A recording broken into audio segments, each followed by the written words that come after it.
Dalam Bapa dan Putra dan Roh Kudus. Amin. Allah yang penuh kasih, puji syukur kami aturkan kepadamu ya Bapa.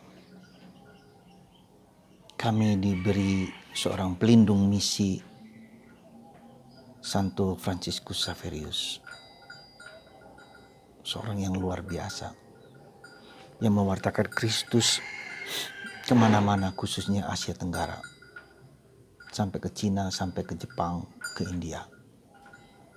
Dan ke Indonesia sebagian untuk mewartakan Kristus. Begitu bergeloranya dia dalam mewartakan Kristus. Semoga hati kita berkobar-kobar untuk Yesus. Dan berani menyatakan siapa Yesus itu. Dengan sungguh-sungguh. Terpujilah namamu kini dan sepanjang segala masa. Amin. Saudaraku terkasih, hari ini kita merayakan Santo Franciscus Xaverius, pelindung misi. Kita tahu beliau berkarya di sebagian Indonesia, India, kemudian Jepang, Cina, Malaka, mewartakan Kristus, berkobar-kobar bagi Yesus. Dan dia menjadi pelindung misi bersama Santa Teresia dari kanak-kanak Yesus. Kalau Santo Franciscus Xaverius pergi ke daerah-daerah Agentes, ya, daerah-daerah yang dalam tanda petik orang kafir mewartakan Kristus. Tapi Teresa kanak-kanak Yesus pelindung misi karena doa-doanya.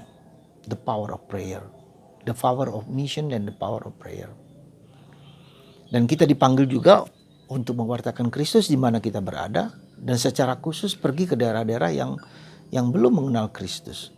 Nah, itu yang harus menjadi tugas dan tanggung jawab gereja. Gereja yang matang adalah gereja yang bermisi.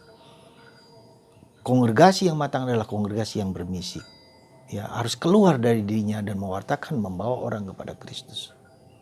Itulah ciri dan gejala yang tanda yang baik dari suatu organisasi, tapi juga dari pribadi.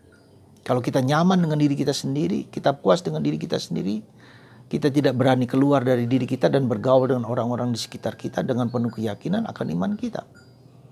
Tentu kita tidak gegabah dengan mengatakan pada orang lain apapun juga di hadapan orang, tidak. Tapi dengan penuh kebijaksanaan, dengan penuh keyakinan, mewartakan Kristus dengan cara-cara yang sesuai dengan tanda-tanda zaman yang ada di sekitar kita. Maka mari saudaraku terkasih, kita mohon rahmat bahwa kita masing-masing dipanggil untuk bermisi. Sekali lagi, kita masing-masing dipanggil untuk bermisi. Untuk pergi mewartakan Kristus dimanapun berada. Dan yang kedua, kita juga berdoa supaya karya misi gereja kemana saja itu dapat berjalan dengan baik. Ya, di Afrika, juga di Cina, ya, 2 miliar orang di Cina, bayangkan itu. Kalau itu 1% saja, 10% saja, maka berapa orang yang sungguh percaya pada Yesus. Meskipun sekarang ditindas dan semakin keras, semakin ya, di Myanmar gereja juga semakin ditindas. Meskipun mereka diterima, tetapi semakin ditindas oleh pemerintah yang sekarang ini. Ya. Saudaraku terkasih dalam Kristus, yang menarik dalam bacaan Injil hari ini bahwa dalam perintah Yesus untuk bermisi itu adalah perintah Yesus setelah Yesus bangkit. Jadi kita tahu setelah Yesus bangkit 40 hari kemudian penampakan-penampakan kepada para rasul sampai kemudian Yesus naik ke surga. 40 hari Yesus mendidik, membina para rasul kembali dan mengingatkan akan apa yang diajarkan oleh Yesus kepada kita, kepada para rasul. Maka ketika mereka mendapatkan Roh Kudus, mereka berani pergi kemana-mana. Yang tadinya takut, yang tadinya gentar, sekarang pergi kemana-mana, ke ujung dunia. Ya, para rasul.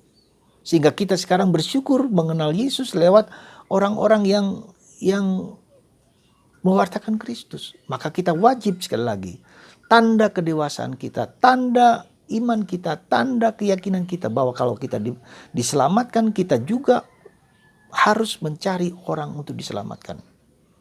Ya, harus. Ya. Tetapi itu keluar dari suatu pengalaman penghayatan iman kita akan Kristus. Ya, itu keluar dari iman yang dalam itu.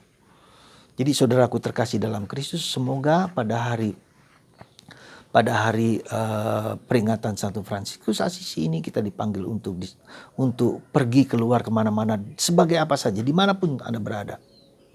Ya, untuk percaya bahwa Yesus mengatasi segala sesuatu. Dia adalah Raja segala Raja. Ya. Dan yang kedua, kita mendoakan supaya karya misi dimanapun juga semakin banyak orang yang percaya pada Kristus. Ya. Dan yang ketiga adalah bahwa kita juga memiliki tanggung jawab, ya, memiliki tanggung jawab yang mendasar untuk menjadi seperti Kristus, membawa orang lain kepada Kristus dan membawa Kristus kepada orang lain. Semoga kita semua dikuatkan dan diteguhkan dan kita dididik oleh Tuhan seperti Yesus mendidik para rasul, memberi pencerahan ketika penampakan sebelum Pentakosta. Yesus 40 hari mendidik, membaharui para rasul. Semoga Yesus juga menjadi guru kita dalam penghayatan iman kita kepada Yesus, menjadi kuat dan tangguh. Tuhan memberkati Anda semua, menguatkan Anda menjadi pribadi yang tangguh dan tidak takut mewartakan Kristus dimanapun juga. Tuhan memberkati Anda semua, dalam Bapa dan Putra dan Roh Kudus.